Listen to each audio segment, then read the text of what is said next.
Good afternoon, crafting friends. This is Cheryl Ann. Today is Sunday, July 7th, and this is update number 4 on how I do my hardcover ring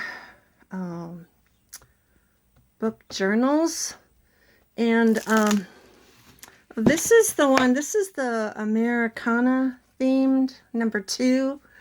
And when I do these, this is not how you have to do it. This is how I do it. I'm just sharing my adventure with you. So this was the one that, it was a gardening book, and I completely covered the front and the back and the spine with gesso. And it was a heavy-duty gesso, and I did have to sand it down a little bit. So what I did was I cut fabric strips, and I always lay them out first and see if I like how it looks. And I rearranged this one about 4 times. And then I also with Fabri-Tac glued some fabric ruffles. Like here's one on the spine. I wanted to get the chicken because I mean that is so Americana. And then here's a ruffle here, and then here's that farm fabric here, and this one has sunflowers and birds. I got that one at Joann's. Now I haven't done anything to the inside yet, and I'm still trying to think of, I might put fabric here and then a pocket. Last night I did sew on, see, I want to cover that. I did sew on the edges of these tabs, but I love these tabs because they're a nice thick, real sturdy paper. So like here's one I did a pocket, and it worked out really well, so I'm thinking I might go back and add some more pockets on these. There's another pocket. So that's the inside. And then I pulled some materials. I want to use, like, look at this winter scene. This is a calendar from 2018. Let's look at that. That's so pretty. The desert.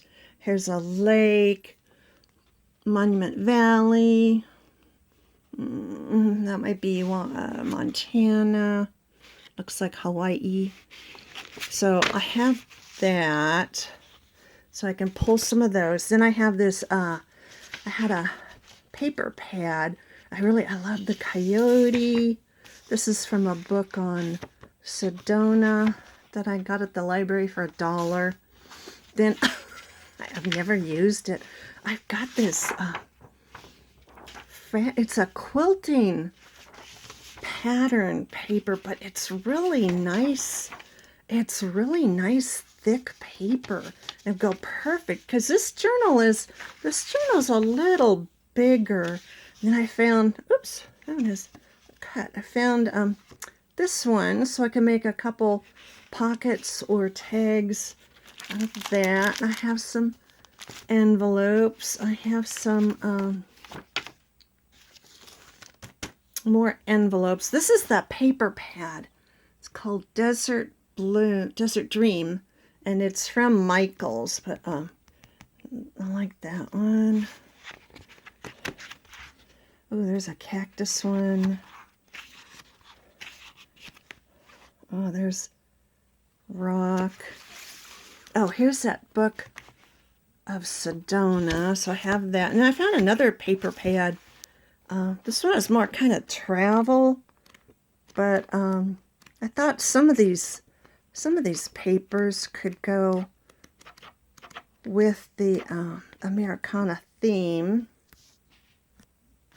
I found this cowboy. I found him in a magazine. I thought, oh, he can go in there. And then I did find these envelopes, so I've got a bunch of them. And then I found 2 books that I got at our library. Charles Wasaki, I think his name is.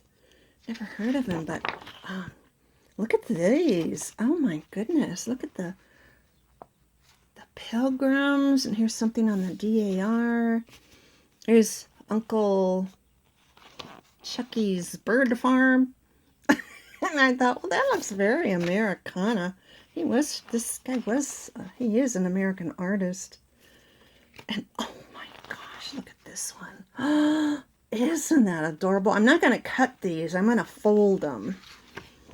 And then the back. My dad's family, his direct mail line, they actually have a registered historic home in, I think it's Weston, Connecticut. It's the John Osborne home. It's a salt box style.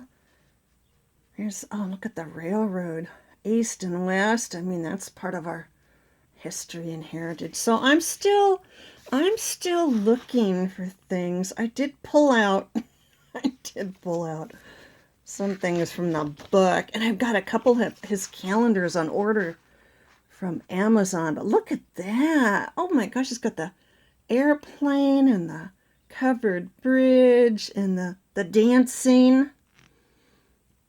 My mother's family, they were Quakers in North Carolina, and then they moved to Illinois. So half Quaker and half Viking, and that makes for a real interesting combination.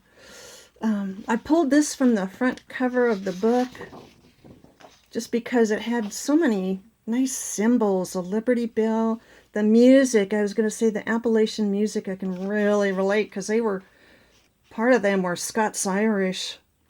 The other part was Swiss German, so I can relate to the music. It really, it hits my soul. Very moving. Every time I hear a bagpipe, I get the hairs on my arms stand up. It's the Scottish-Irish influence. So that's where I am right now. Then I have this children's book. I actually have 3 copies. It's From Sea to Shining Sea, and it has a lot of American history. Oh, look at the baseball. Isn't that cute? So this will not just be, patriotic. I really wanted it to be more historic and, showing all aspects. I think that's supposed to be, is that Paul Bunyan? Look at that. The prairie crossing. Oh. And the cows. Here's something on the railroads.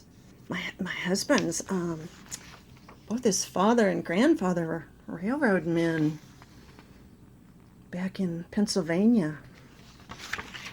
Oh, and look at this, the riverboat Mark Twain. We actually, when we went to New Orleans, we went on one of the riverboats, and it was just so much fun. That's the back of that, so.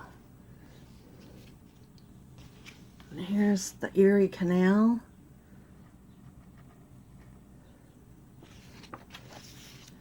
And I just like that one. And it's very plain, but sometimes plain is. Oh, that's Davy Crockett. My husband is a descent. He has a Crockett line. He's not from Davy Crockett. I think he's from one of his brothers, but he has that. He also has the Drake line. Yes, that Drake. Not Sir Francis. It was another one of his brothers.